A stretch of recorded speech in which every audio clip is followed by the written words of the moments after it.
Shalom Bapak Ibu yang terkasih dalam nama Tuhan Yesus Kristus.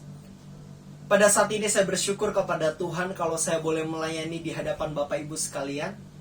Saya percaya bahwa setiap firman Tuhan yang akan kita dengar itu akan menjadi sumber kekuatan, akan menjadi sumber pengharapan bagi kita. Sebab itu mari kita persiapkan hati kita persiapkan pikiran kita untuk menerima kebenaran firman Tuhan.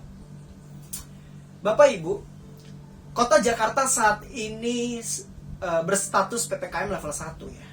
Statusnya sudah turun. Sekarang sudah menjadi level 1. Yang menandakan bahwa keadaan ibu kota Jakarta sudah semakin baik. Bahkan daerah yang lain pun sudah semakin baik dari pandemi ini. Ya, kita lihat bahwa banyak gedung-gedung, banyak tempat-tempat yang sebelumnya ditutup tidak bisa digunakan, namun sekarang sudah boleh dimasukkan dan digunakan kembali. Bahkan sekarang kita lihat jalan sudah mulai padat, sudah sering macet lagi. Nggak kayak pada saat awal pandemi, pada lockdown semuanya berada di rumah, jalan jadi sepi.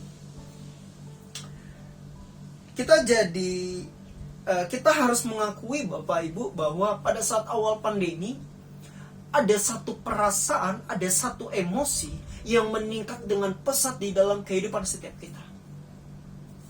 Itu adalah rasa takut. Ya, kita merasakan ketakutan, merasakan kekhawatiran yang disebabkan oleh virus COVID-19 ini. Banyak orang, ribuan bahkan ratusan ribu orang meninggal dikarenakan virus ini. Mungkin ada di antara kita yang sempat pupus harapan, yang sempat berpikir bahwa sepertinya pandemi ini tidak akan pernah selesai. Sepertinya pandemi ini tidak akan berakhir. Keadaan tidak akan membaik sepertinya. Bahkan beberapa bulan yang lalu kita tahu bahwa terjadi gejolakan kembali, ya kan? Banyak orang berstatus positif COVID-19. Rumah sakit menjadi penuh, keadaan menjadi ricuh kembali. Tapi kalau kita lihat keadaan sekarang sudah mulai tenang, itu menandakan bahwa ternyata apa yang kita pikirkan sebelumnya itu tidak terjadi. Kita dulu pikir pandemi ini tidak akan membaik, ternyata sekarang membaik. Ada satu hal yang bisa kita pelajari dari hal itu Bapak Ibu. Begini. Hal yang bisa kita pelajari adalah rasa takut seringkali membuat kita kehilangan harapan, kehilangan semangat untuk berjuang. Ternyata rasa takut berbahaya ya Bapak Ibu. Itu membuat kita tidak memiliki pengharapan, membuat kita tidak memiliki semangat lagi untuk berjuang dan beriman. Sebab itu penting sekali kita, orang percaya, kita harus tahu bagaimana cara untuk menghadapi rasa takut. Pada kesempatan kali ini saya akan membagikan kebenaran firman Tuhan dengan tema Aku Tidak Takut. Ya.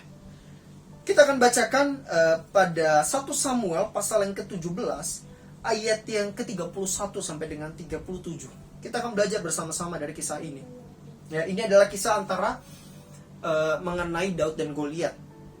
Oke, saya akan bacakan ayat 31 sampai dengan 37. Demikian firman Tuhan. Terdengarlah kepada orang perkataan yang diucapkan oleh Daud. Lalu diberitahukannya lah kepada Saul, dan Saul menyuruh memanggil dia. Berkatalah Daud kepada Saul, janganlah seseorang menjadi tawar hati karena dia, hambamu ini akan pergi melawan orang Filistin itu. Tetapi Saul berkata kepada Daud, tidak mungkin kau dapat menghadapi orang Filistin itu untuk melawan dia, sebab engkau masih muda, sedangkan dia dari sejak masa mudanya telah menjadi prajurit. Tetapi Daud berkata kepada Saul, hambamu ini biasa mengembalakan kambing domba ayahnya.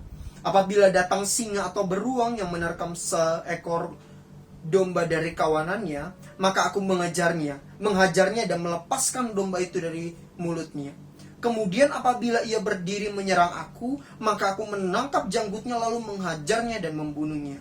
Baik singa maupun beruang telah dihajar oleh hambamu ini, dan orang Filistin yang tidak bersunat itu akan sama seperti salah satu daripada binatang itu, karena ia telah mencemooh barisan daripada Allah yang hidup.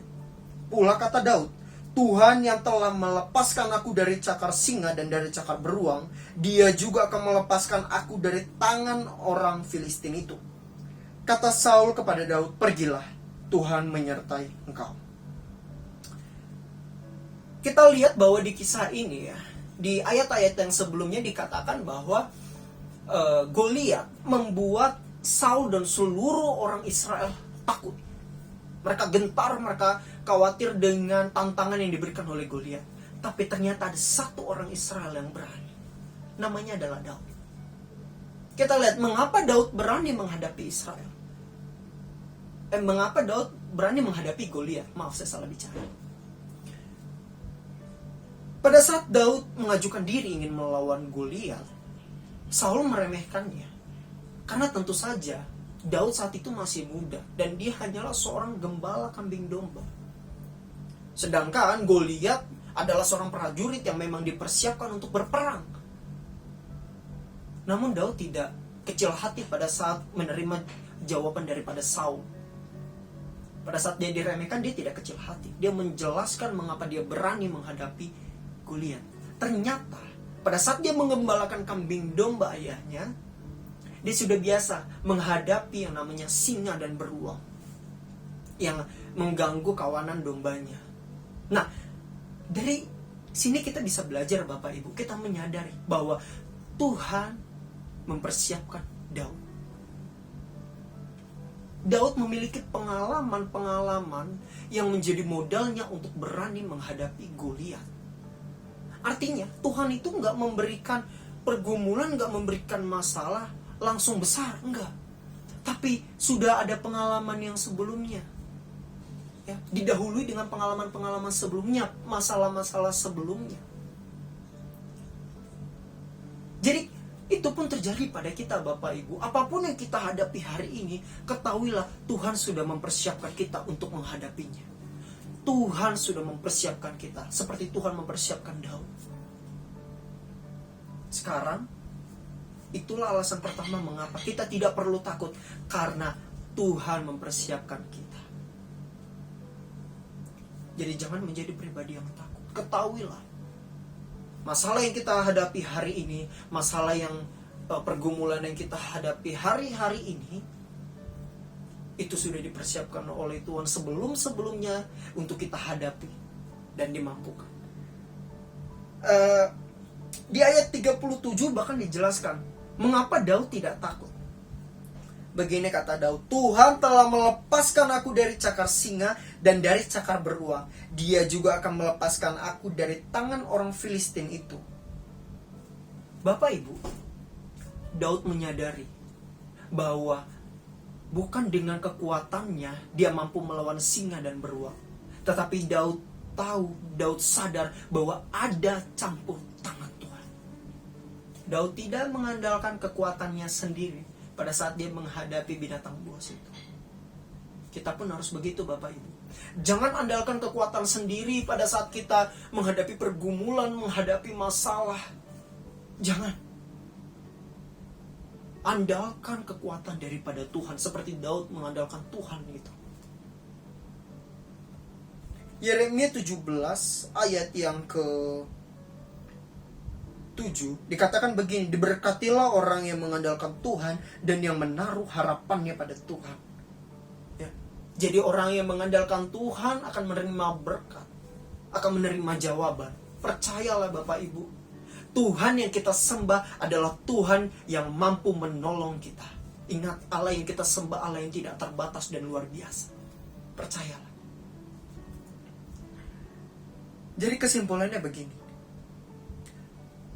kalau kita mau menjadi orang yang tidak takut, yang pertama, seperti Daud, kita harus menyadari bahwa Tuhan sudah mempersiapkan kita. Artinya kita pasti mampu menghadapi pergumulan yang ada di depan kita, karena kita sudah disiapkan terlebih dahulu. Dan yang kedua, kita tidak perlu takut, karena kita memiliki Tuhan yang maha kuasa yang akan menolong kita. Yang kita perlukan adalah datang ke hadapan Tuhan dan meminta pertolongan dan mengandalkan kekuatan daripadanya. Kiranya firman Tuhan ini memberkati dari setiap kita untuk kita tidak takut lagi menghadapi pergumulan yang ada. Jadilah orang percaya yang kuat dan tidak takut. Mari kita berdoa. Bapa kami yang bertata dalam kerajaan surga yang kami sembah dalam nama Tuhan Yesus, kami mengucap syukur kepada Tuhan untuk kebenaran firman yang hadir dalam kehidupan kami. Kami belajar Tuhan untuk menjadi anak-anak Tuhan yang tidak takut akan pergumulan, akan masalah, akan apapun yang sedang kami hadapi hari-hari ini. Tuhan, karena kami percaya bahwa kami sudah dipersiapkan sebelumnya oleh Tuhan untuk menghadapinya. Karena kami percaya kami memiliki Tuhan yang luar biasa yang memampukan kami. Terima kasih Tuhan, terima kasih. Ajar setiap daripada kami untuk tetap mengingat dan selalu mengandalkan Tuhan. Biarlah firman ini menjadi kekuatan bagi kami dan menjadi berkat dalam kehidupan kami. Di dalam nama Tuhan Yesus Kristus kami sudah berdoa dan mengucap syukur. Haleluya. Amin. Tuhan Yesus memberkati.